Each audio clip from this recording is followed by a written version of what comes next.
Hello friends, எல்லோருக்கும் வணக்கம். வாழ்க வளமுடன். வாங்க இன்னைக்கு இந்த உளுந்தை வச்சு பசங்களுக்கு ஈவினிங் ஸ்நாக்ஸ் வந்து உளுந்தங்களி செய்யலாம். வாங்க அட்டை இதை வச்சு என்னத்த பண்ணலாம் பசங்களுக்கு? உளுந்தங்களி செய்யலாம். இது கொஞ்சம் இதுவாக இருக்கும், கொஞ்சம் சுத்தம் பண்ணி தெரியா? ஒன்று ரெண்டு கல்லெல்லாம் இருக்கிற மாதிரி இருக்கு. கொஞ்சம் சுத்தமாக தான் இருக்கு, கொஞ்சம் சுத்தம் பண்ணி கூட எதுவும்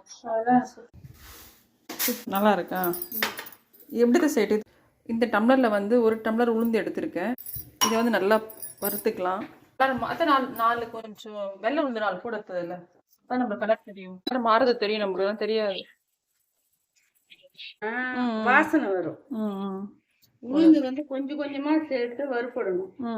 நிறைய போட்டோம்னா சீஞ்ச மாதிரி ஆயிடும். அதனால லேசா இல்லையா இந்த வளவளப்பு தன்மை பிடிப்பு வராது. கொஞ்சம் பச்சை அரிசி சேர்த்தோம்னா பச்சை சிங்கிறது எவ்வளோ போடணும்? தனியாக இருக்கணுமா? சரி, இது வறுத்து முடிச்சுட்டு அப்புறம் வறுத்துக்கலாம். இப்போ அரிசி எவ்வளோ போட்டிருக்கு? அதுக்கு 1 டம்ளர். 1 டம்ளர் உளுந்துக்கு 1/2 டம்ளர் அரிசி. பச்சரிசி தான் போடணும் இருக்குதுன்னு நினைப்பாங்க. நம்ம டிஃபனுக்கு போடுறதுல கூட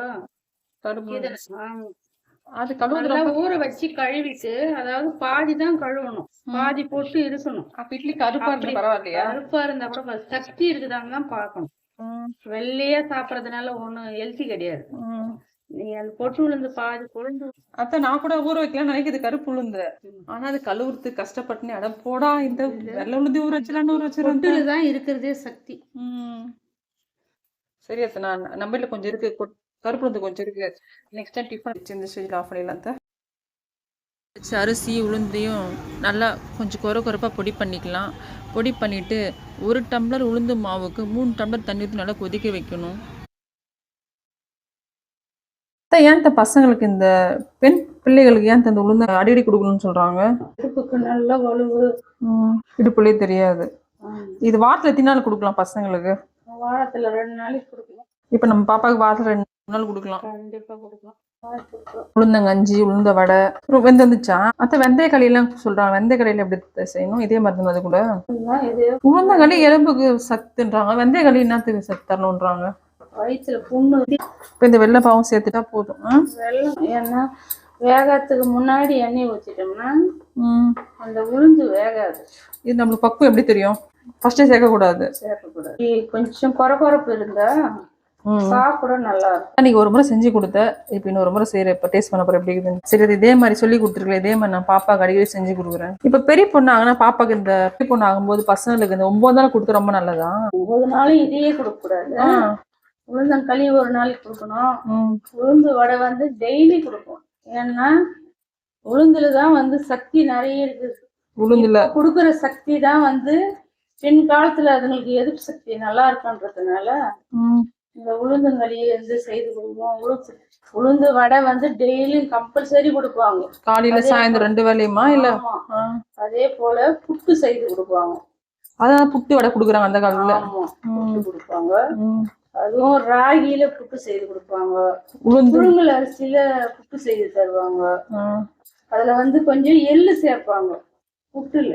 எள்ளு, ஆமா, எள்ளுலயும் வந்து இரும்பு சத்து நிறைய இருக்கு. அதனால எள்ளு வந்து நல்லா வறுத்து பொடி பண்ணி வெல்லம் சேர்த்து கொஞ்சமா வந்து தேங்காய் துருவி நெய்யில வறுத்து அதுல சேர்த்து, அதே போல வேர்க்கடலை வறுத்து பொடி பண்ணி வேர்க்கடலை, எள்ளு, தேங்காய், வெல்லம், நாட்டு சக்கரை கூட போடலாம், எல்லாத்தையும் சேர்த்து உருண்டை பண்ணி வச்சுக்கின்னு பசங்க நல்லா அப்பப்போ ஒரு உருண்டை எடுத்து சாப்பிடுறாங்க. யாரத சொல்லி கொடுத்தாங்க இதெல்லாம்? மாமியார் எனக்கு சொல்லி கொடுத்தாங்க. எது செய்து கொடுக்கணும், பொட்டை பிள்ளைங்களுக்கு எப்படி எல்லாம் செய்யணும், என்னென்ன கொடுத்தா உடம்புக்கு ஹெல்த்தியான ஃபுட்டு, இதெல்லாம் அந்த காலத்துல சொல்லி கொடுத்தாங்க. இதெல்லாம் வந்து இரும்பு சத்து நிறைய இருக்குது.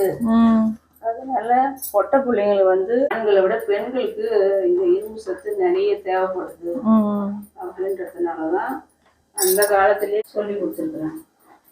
உங்க மாமியார் உனக்கு சொல்லி கொடுத்தாங்க, எங்க மாமியார் நீ எனக்கு சொல்லி தர. சொல்லி தெரிஞ்சுக்கிறது யாரையும் எதிர்பார்க்காம நம்ம செய்யணும். எல்லாத்துக்கும் மற்றவங்களை எதிர்பார்க்க கூடாது. அதனால நமக்கு தெரிஞ்சதை நம்ம கேட்டு தெரிஞ்சுக்கிறது நாம செய்து கொடுக்கணும் நம்ம பிள்ளைங்களுக்கு. அதனால தான் எல்லா வேலையும் கத்துக்கோன்னு சொல்லி ஒவ்வொரு வேலையும் சொல்லி தர வந்துச்சு. அந்த பக்கம் இன்னும் ரொம்ப ஷைனிங்கா வருது பாக்குறது. இப்ப நல்லெண்ணெய் சேர்த்துக்கலாம். ரொம்ப அதிகமாக சேர்க்கணும் மற்ற நல்லெண்ணெய். நல்லெண்ணெய் கொஞ்சம் ஜாஸ்தி சேர்க்கறதுனால தப்பு கிடையாது. ஈரம் இல்லை நல்லெண்ணெய், ஈரம்லாம் ஒன்றும் கிடையாது. ஈரம் சூடுன்ற கணக்கெல்லாம் கிடையாது. இது வந்து உடம்புக்கு நல்ல ஹெல்த்தியான ஃபுட். அவ்வளோ சக்தி இருக்குது உளுந்துல, அவ்வளோ இருக்கு, பச உள்ளது இது, பச உள்ளது. அதனால இந்த காலத்துல நல்ல சக்தி இருக்கும். சாப்பிட்டா அந்த பசங்களுக்கு டெலிவரி அப்பெல்லாம் ப்ராப்ளம் எல்லாம் இருக்காது. எவ்வளவு கஷ்டப்படுறாங்க பிள்ளைங்க, இப்ப இருக்கிற பிள்ளைங்க. சக்தி இல்லாதனாலதான் டெலிவரி அப்போ நிறைய பிள்ளைங்களுக்கு ஆபரேஷன் பண்றதுக்கு இந்த எதிர்ப்பு சக்தி இல்லாததுனாலதான் வலியை தாங்க முடியல, ஆபரேஷன் பண்ணிடுறாங்க. அதனால அந்த காலத்துல எல்லாம் வந்து நல்லா நிலத்துல போய் வேலை செய்துட்டு வந்து குழந்தை பெற்றவங்க எல்லாம் இருக்கிறாங்க. ஆனா இந்த இருக்கிற காலத்துல இருக்கிற பிள்ளைங்க என்னத்த சாப்பிடுதுங்க? ஒன்னும் சாப்பிடல, பீஸா பர்கர். கீரை குழம்புனாவே 4 அடி தூரம் போகும். ஆனா கீரை குழம்புல எவ்வளவு சக்தி இருக்கு தெரியுமா? ஒரு கீரையிலயும் ஒரு மருத்துவ குணம் இருக்குது. அதான் நீ செய்யற கீரை குழம்பு சூப்பரா, அது ஒரு நாள் வீடியோ போடலாம். நீ செய்யற அரைக்கீரை கடையில அதெல்லாம் ஒரு நாளைக்கு வீடியோ போடலாம். முருங்கைக்கீரையில இரும்பு சத்து இருக்குது. அதே போல இந்த புளிச்சக்கீரையில எவ்வளவு மருத்துவ குணம் இருக்குது தெரியுமா? அது குளுமைதான். ஆனாலும் நெய்ல வேணாம் வத்த, நெய்யெல்லாம் ஊற்றக்கூடாது. ஒரு நல்லெண்ணெய், தேங்காய் கூட போடக்கூடாது, அது டேஸ்ட் எல்லாம் போயிடும்.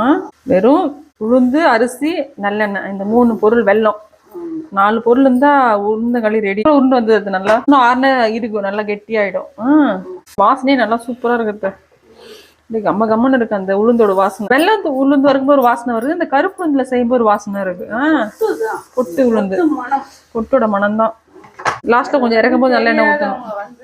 பொட்டு எடுத்துடுறாங்க, ஆனா பொட்டோட போட சொல்ல அதனுடைய மனமும் சுவையும் ஜாஸ்தி. இட்லிகளோட நல்லதா இருக்கும் பொட்டு, ஆனா கொஞ்சம் இட்லி கருப்பா இருக்கும், அவ்வளவுதான் வித்தியாசமே தவிர மற்றபடி நல்லா சாஃப்டா பொசு பொசுன்னு வருது இட்லி.